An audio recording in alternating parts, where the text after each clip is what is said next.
Olá, seja muito bem-vindo, muito bem-vinda ao Conversa Diária. Aqui no meu, no seu, no nosso bate-papo leve, descontraído e cheio de boas histórias para contar. Igual aquelas histórias boas que a gente conta entre amigos. Hoje aqui no podcast nós temos um bate-papo com uma educadora que ela se dedica há mais de 30 anos. É professora de inglês, português, também trabalhou, atuou na área cultural. Então nós vamos conversar e conhecer um pouquinho da história dela. Ana Maria Guedes, seja muito bem-vinda ao Conversa Diária e obrigada por aceitar o nosso convite. Obrigada a vocês por darem a oportunidade da gente sempre rever a vida da gente, que começou na família, depois na escola e depois na profissão. É uma história que acontece com quase todo mundo. Excelente. E aqui nós vamos ter um bate-papo aí de uns 25 minutos mais ou menos, um pouco mais, mas conhecer um pouquinho da sua história. Então vamos iniciar, pela infância. A senhora veio de Lins e aí chega aqui Bauru. Conta um pouquinho pra gente como que foi essa trajetória, essa chegada da nossa querida Bauru também. Bem, eu nasci em Tupã. Minha mãe se casou muito jovem, com 16 anos, e ela e meu pai foram para Tupã. Eu sou a terceira filha. Tenho uma irmã mais velha, um irmão, e depois eu sou a terceira, depois vieram mais 3 irmãs. Então, o que aconteceu? Em Tupã, meu pai ficou doente, porque ele quis ser independente da família e acabou ficando doente e teve que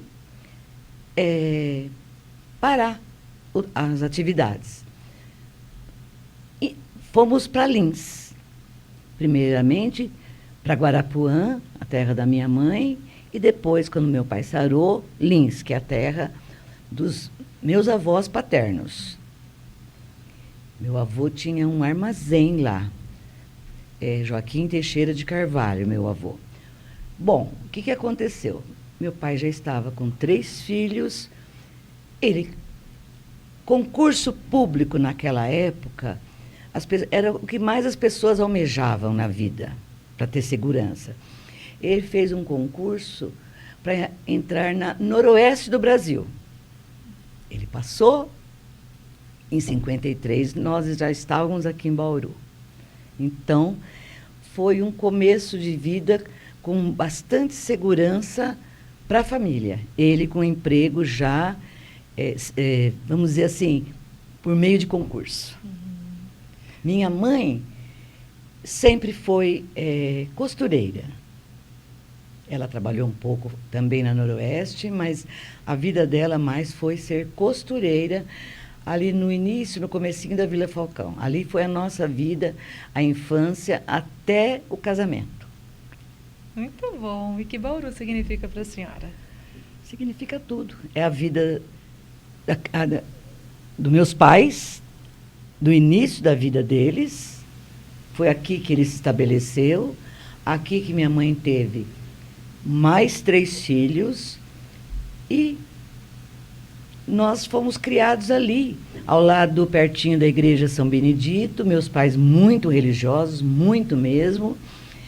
E eu me lembro muito que a gente era muito livre, porque eu morava ali na Travessa Polido, que seria a primeira quadra da Albuquerque Lins, era areião, então nossa vida era jogando queimada ali. Então era uma infância muito livre e boa de lembrar, com todos os amigos ali daquele setor. É uma fase que hoje dificilmente consegue se ver na atualidade, Não existe. Outra coisa, nós tínhamos cinema ali perto. Então, eu sou cinéfila até hoje, porque tinha cinema em Bauru, vários cinemas. Cine São Paulo, Cine Bandeirantes, Cine Capri, Cine Bela Vista, o Cine da Vila Falcão. Então, a gente era quase todo dia. Eu até hoje não entendo como é que os pais conseguiam pagar para a gente ir quase que todo dia ao cinema. As filas eram imensas ali. Cine São Rafael, perto da minha casa. Então, a gente lembra muito de assistir aos filmes nacionais, aos épicos.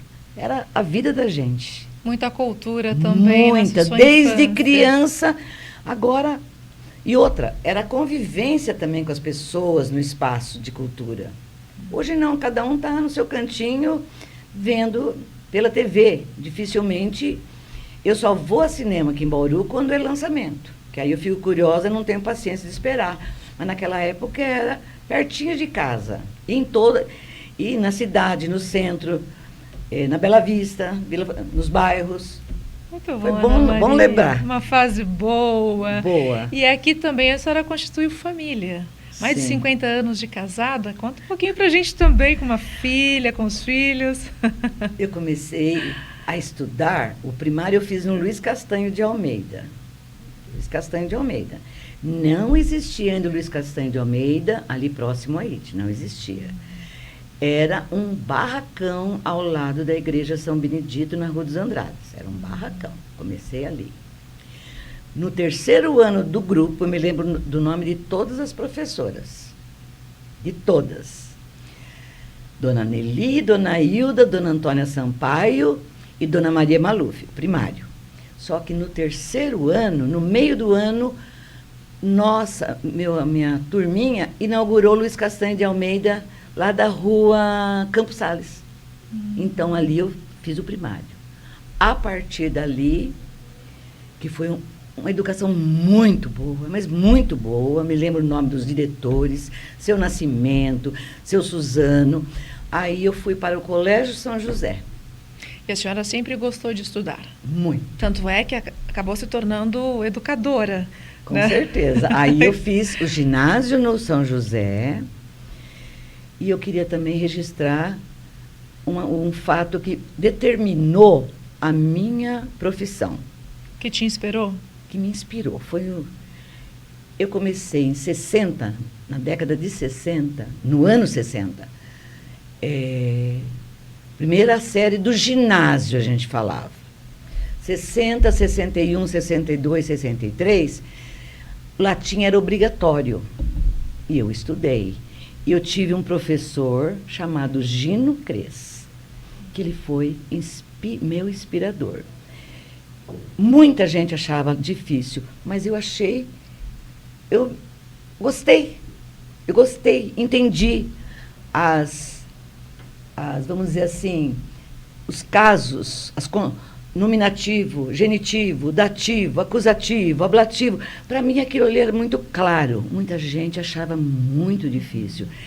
E daí, para fazer opção para ser professora de português, já estava tudo ali, vamos dizer assim, fermentadinho, adubadinho para a escolha da minha profissão. E a língua portuguesa, como a gente tem conhecimento, não é uma língua simples e fácil. Para a senhora, então, não. foi algo tranquilo. Que foi tranquilo, porque a gente no latim estudava muitas funções sintáticas. Só que era por meio da desinência que a gente identificava as funções. E depois, na língua portuguesa também, tudo tem a ver com função, com a estrutura da frase. Cada termo tem uma função. Então, para mim, ficou muito compreensível, muito agradável e até, de certa forma, fácil estudar a língua portuguesa. E para a senhora, como educadora, a partir do momento que decide seguir essa profissão, de que forma a senhora também procurou inspirar os seus alunos para que eles pudessem também ver, com toda essa particularidade que a senhora conseguiu enxergar, essa facilidade? Olha, eu sempre fiz, eu dei muito aula sempre com muito prazer. Então eu passei, a primeira coisa foi a escolha do colegial. Na época, a maior procura era pelo curso normal, chamava normal, que era o magistério. E eu cheguei para o meu pai, que era um ferroviário, falei, eu não vou fazer o normal. Houve um estranhamento até na família dele. Eu falei, eu quero fazer o curso clássico, porque prepara para o curso de letras. Meu pai foi o único, o que mais me deu apoio para fazer o que eu queria na época. Entendeu? Uhum. Porque o curso clássico era muito puxado. Eu nunca tive uma aula na minha vida de física, nem de química. Era só a parte de humanas. E era daquelas que eu gostava. Então tinha filosofia, psicologia, sociologia, lembro até o nome de todos os professores. Língua e literatura. Portuguesa, latina, inglesa e francesa no clássico. Então era o que eu queria. Aí daí foi um passo para fazer a FAFIU, que era na Rodrigues Alves. E quais são os erros, até aproveitando, os erros mais comuns que o senhor observa, né, que as pessoas cometem em relação à língua portuguesa, com toda essa sua experiência? O que é difícil a gente ensinar é você falar para os alunos. Eu não posso usar pronome oblíquo antes de verbo no infinitivo. Não é para mim fazer. Então, antes de verbo no infinitivo, nós temos que usar o pronome pessoal do caso reto. Então, todas essas coisas que para a gente está muito fácil, às vezes para o aluno é complicado. E também, como a linguagem, a população usa muita forma coloquial, então fica difícil para as pessoas assimilarem a norma culta. Tem alguma didática que facilita? Como que eu acho que contribui? Porque vamos não, pensar mais hoje, do que teoria, é exercício. É exercício, é a prática. É a prática, é a prática. E hoje com a tecnologia, como que a senhora vê agora, a educação? A educação, agora é tudo abreviado. Você virou VC. VC. Então fica meio complicado C, né? também. Acaba ficando VC. C. Você. Então todo mundo está deixando de exercitar a escrita, que é tudo resumidinho. Não sei o que vai acontecer. Por isso que eu, quando tenho que fazer qualquer anotação, antes de usar o celular, eu faço tudo escrito. Por qual razão? Qual é a diferença? Porque eu acho que é uma forma até de fixar mais e exercitar, entendeu? Aí eu faço um texto, eu vou desenvolvendo. Qualquer coisa, qualquer aula que eu vá dar, que eu continuo dando aula. Então eu vou fazendo. E então, na sua visão, como que se estimula esses jovens de hoje em dia, com tanta tecnologia, inclusive? É a leitura. É a leitura. É a leitura. Que na minha época era muito abundante. No ginásio, a gente tinha que ler um romance. A gente começou com José de Alencar, com romances mais românticos, mais leves, mas a gente tinha que ler. No clássico, então, era tudo. E na faculdade nem se fala. Tinha que ler a literatura inteirinha na faculdade. Eu me lembro da minha professora de literatura portuguesa, professora Maria Lígia Marta Aiello. Ela ficou 6 meses, a gente lendo os Lusíadas na sala de aula da faculdade com ela. 6 meses. Então era assim, leitura. Na verdade, a educação é que forma. Eu observo, né, até ouvindo a senhora falar, que a senhora também tem muita admiração pelos profissionais da educação, que é o ideal, né? Tem o nome de todos, lembra aí? Todos. O quanto eles foram importantes na sua trajetória. Fundamentais, sabe? Eles estimulavam a gente para fazer um concurso público. Eu me lembro, primeiro, acho que foi em 74, havia 90 livros na bibliografia. E a gente deu um jeito, meu pai dava um jeito de comprar e a gente estudar. Eu tenho todos até hoje na minha sala de aula, que eu tenho uma sala de aula para trabalhar.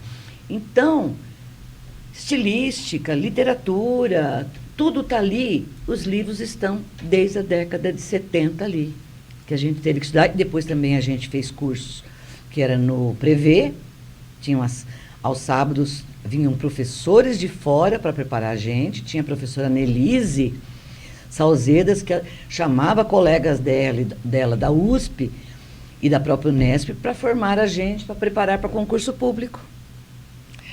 E no seu olhar, uma dica, inclusive, para quem está nos acompanhando, para os pais, ou até mesmo para aqueles alunos que estão ali pensando em começar uma rotina de estudo mesmo, seja para prestar um vestibular, para prestar um concurso. Qual dica a senhora deixa também para que a pessoa consiga ser mais assertiva nos seus resultados? Porque estudar não é um exercício simples e tão fácil assim, né? Principalmente para quem não tem esse hábito. Agora, para pegar gosto, você tem que começar a buscar leituras agradáveis.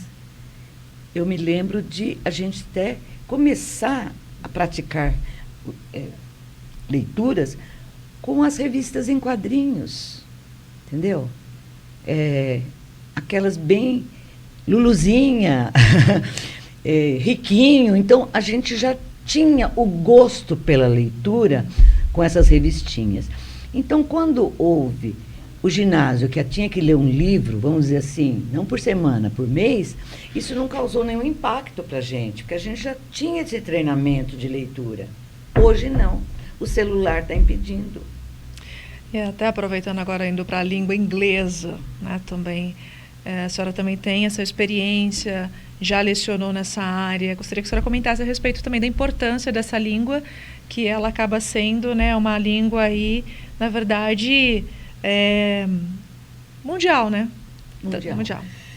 Eu sempre gostei muito do inglês, porque eu também tive uma professora, eu falo que sempre nós temos que ter pessoas que inspiram, que era Irmã Maria Elvira Milani, que depois ela se tornou a reitora da USC. Ela era bela em todos os sentidos, física e interiormente, intelectualmente. Então, ela tinha pouca diferença de idade dos alunos. E ela formou um clubinho de inglês para descontrair e a gente praticar fora do horário de aula, só treinar a língua inglesa, conversação. Quer dizer, ela já morava ali no São José, ela fez isso. E isso despertou muita gente. Despertou, entendeu? Ana Maria, até uma curiosidade, porque a senhora hoje é aposentada, porém continua atuando na área da educação. O que te motiva a seguir nessa área, continuando ainda a ensinar tantas pessoas? Na verdade, a minha vida foi muito ligada à educação e por um período de mais ou menos uns 15 anos também uma atuação na cultura. Mas veja bem, na educação eu trabalhei também só no vestibular da IT, na época do professor Mauro Toledo, praticamente 20 anos preparando provas. Eu preparava a prova do vestibular de inglês e fazia parte da equipe de correção de português e inglês. Então, foram quase 20 anos. Então, eu nunca tive paradas de trabalho na área da educação. A educação foi contínua, desde que eu entrei na escola, no grupo escolar. Agora, na cultura, eu fiquei um período menor, assim, com atividades, entendeu? Gostaria que a senhora entrasse nessa seara também da cultura, que a senhora atuou como delegada de cultura aqui em Bauru, né? Como que foi esse período? Foi em 88 que eu tive a oportunidade, por indicação de um colega, que era o delegado anterior. Ele teria que fazer opção pela faculdade, pela Unesp, e eu fui indicada por ele. Eu assumi a Delegacia da Cultura em 1988 e foi até 1994. A delegacia, que era regional. Eu tinha que dar conta de toda a região de Bauru. Lins, Jaú, Pederneiras, toda essa região. Aí, Bauru estava assim numa época muito efervescente na cultura. Bastante. A gente procurava parcerias com a iniciativa privada. Então, o que aconteceu? E também nós tínhamos pessoas da política muito antenadas com o desenvolvimento cultural da cidade, certo? Então, o que aconteceu? A primeira oficina cultural do Estado, quando era o secretário, o escritor Fernando de Moraes, a primeira que foi escolhida foi Bauru. Oficina Cultural Glauco Pinto de Moraes. Como eu já estava na função de delegada, eu acumulei essa função. Eu acumulei a função de coordenadora da Oficina Cultural, que foi de 90 a 94. Foram 4 anos que, para mim, foi a época mais rica de nomes, de pessoas. Também depende muito de quem quer selecionar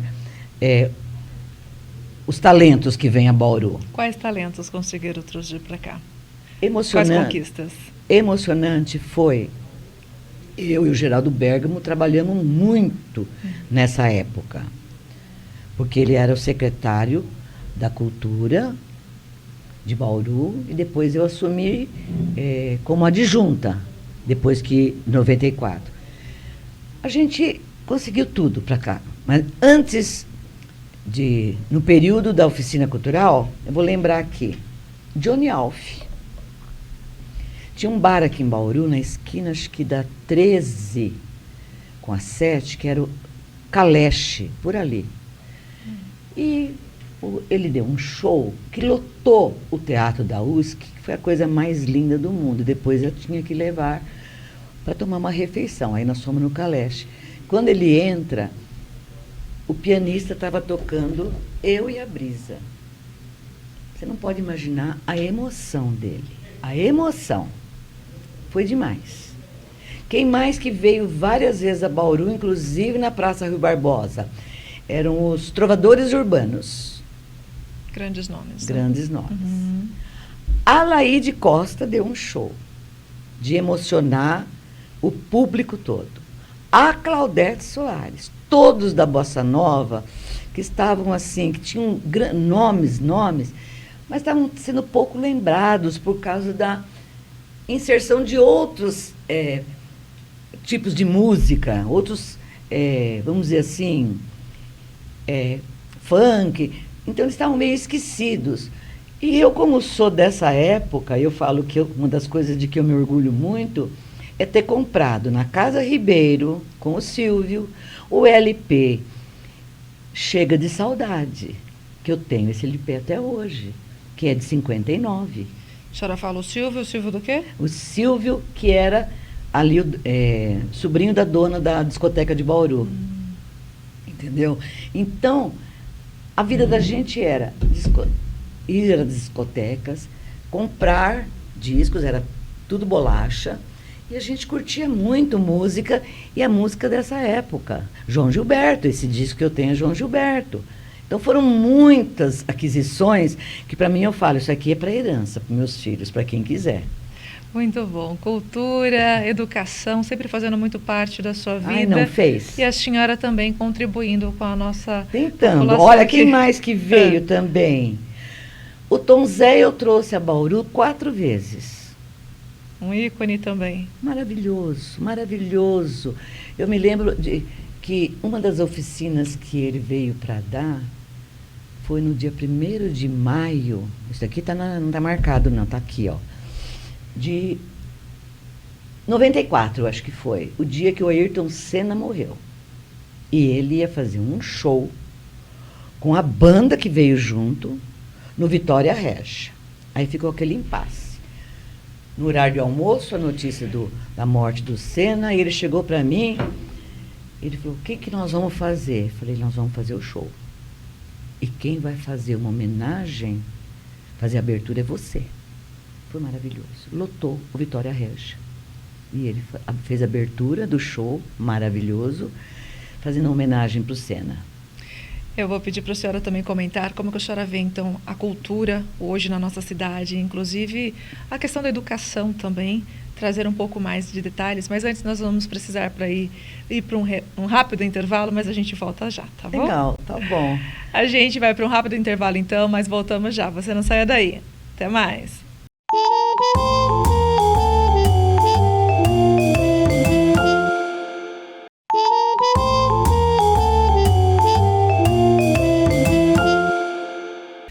Voltamos com Conversa Diária e o bate-papo de hoje é com Ana Maria Guedes, essa educadora que se dedica há mais de 50 anos na área da educação. Antes do nosso intervalo, havia perguntado, né, sobre justamente a questão da educação, como ver, e a questão da cultura, onde a senhora também atuou, né, tanto aqui na nossa cidade, enfim, no geral. Gostaria de ver e saber a sua opinião. A educação, eu não gosto de ficar comparando épocas, mas a educação forma. E para a educação formar bem, ela tem que ter professores valorizados. Então, eu acho que eu trabalhei numa época em que havia muita valorização, tanto na escola pública como na escola particular. Em Bauru eu trabalhei. Eu comecei em Pirajuí. Eu era estudante da FAFIL, terceiro ano de faculdade, eram 4 anos. Eu fui dar aula em Pirajuí, pegando já o colegial, para dar aula só de inglês. Então, eu trabalhei 69, 70, 71, 72, 73 lá. Aí vim para cá. Aí eu comecei a dar aula, continuei dando aula no estado.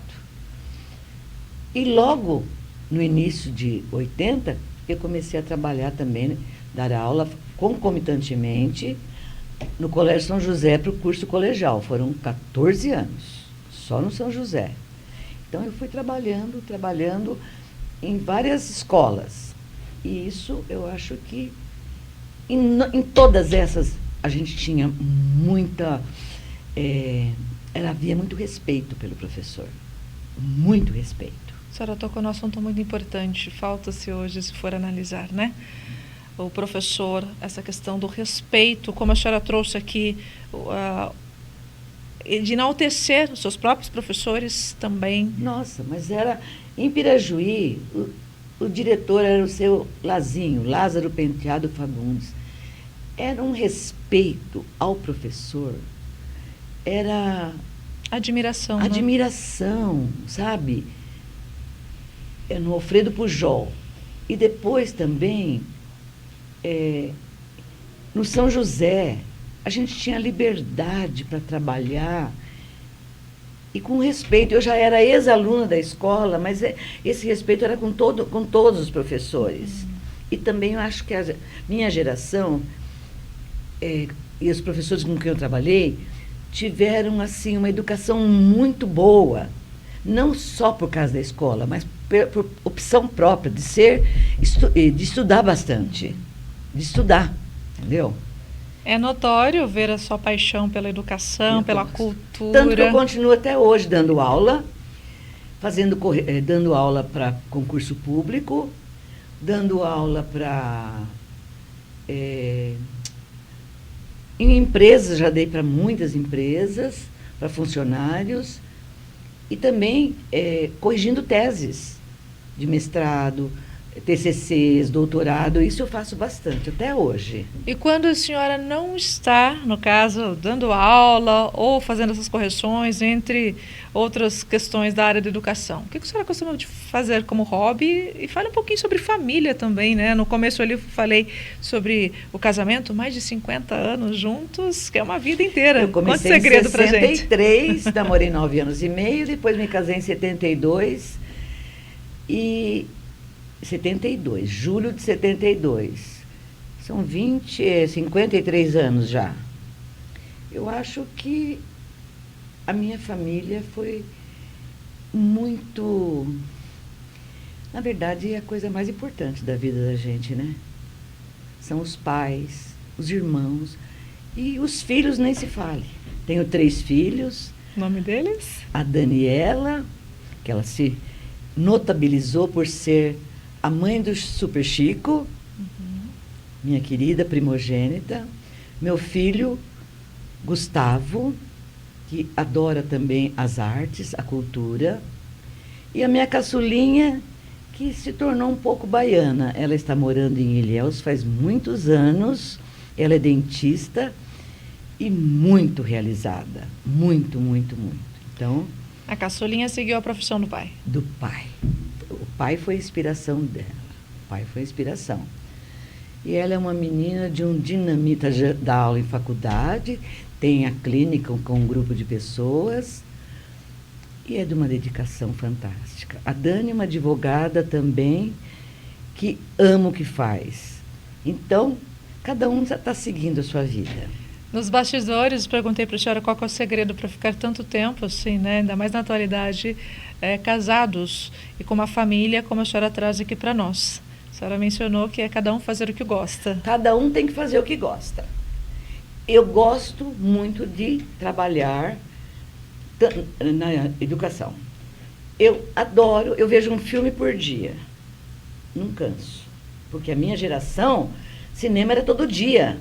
Eu não era todo dia na televisão, era no cinema. Que mais? Cinema. Que mais? Gosto de fazer comida. E eu sei que meus filhos também gostam muito, minha família gosta muito da minha comida, porque eu aprendi com a minha mãe. Sabe? Então eu gosto. Mas eu sou livre também. Eu sou uma pessoa livre. Isso é importante num casamento. Sabe? Meu marido faz o que ele quer, gosta do que ele faz, ele gosta de futebol. Ele vê futebol, se tiver todo dia, ele vê. Eu gosto de cinema. E outra, ele gosta de andar. Eu ando um pouquinho, ele não. Ele é o Forrest Gump do Bosque de Bauru. Ele anda há mais de 30 anos. É bom também. Há mais de 30 anos, pelo menos 6 quilômetros por dia. Pelo menos. Então, cada um faz o que gosta, sabe? E todo relacionamento tem divergências, mas a gente conseguiu manter até agora. São 53 anos, mais 9 anos e meio de namoro. Muito bom, muito bom. Olha, gostando muito de ouvir um pouquinho da sua história, da sua experiência, da sua trajetória. Gostaria que deixasse uma mensagem, aquilo que está no coração, para quem está nos acompanhando em especial. A gente está caminhando para o final agora do nosso bate-papo, do Conversa Diária. Primeiro a gente ter um foco na vida. Isso é importantíssimo. Muita gente passa a vida sem ter um foco. Então não consegue nem desenvolver e usufruir de coisas que daria prazer. Tem gente que não consegue. Eu encontrei esse foco logo com 11 anos de idade. Eu me lembro que eu cheguei para minha mãe com 11 anos, eu estava no São José, falei: mãe, eu já sei o que eu vou ser. Ela falou: o quê, minha filha? Eu vou ser professora. Eu já sabia. Porque eu tinha modelos muito bons para seguir. E gostei do estudo, da palavra estudo. Gostei. Então a pessoa tem que encontrar um foco na vida e não permitir que ninguém impeça que esse seja desenvolvido. Lutar por isso, lutar mesmo, entendeu? E ser livre, fazer o que gosta e ser livre ao mesmo tempo. Eu tenho que destacar que a educação forma e a cultura molda a identidade de um grupo, de um povo. Muito bom, muito obrigada pela sua participação aqui no bate-papo do Conversa Diária. Desejo que a senhora continue inspirando outras pessoas com esse sorriso aí dinâmico para gente, para nos contagiar, tá bom? Sucesso. Sim, muito obrigada a vocês pela oportunidade. Obrigada. Muito bom a gente falar de tudo que fez bem para a gente na vida e que a gente também tentou fazer o bem para muitas gerações, sendo na posição de mestre. Muito bom. Parabéns. Obrigada. Deus abençoe e sucesso. Obrigada, muito obrigada. Então, nós conversamos com Ana Maria Guedes, essa educadora apaixonada, né, pelo que faz. E vem, inclusive, contribuindo com muitas outras pessoas ainda aqui no nosso espaço, né, na nossa querida Bauru. Aqui eu vou deixando para você meu forte abraço e até o nosso próximo encontro. Tchau, tchau.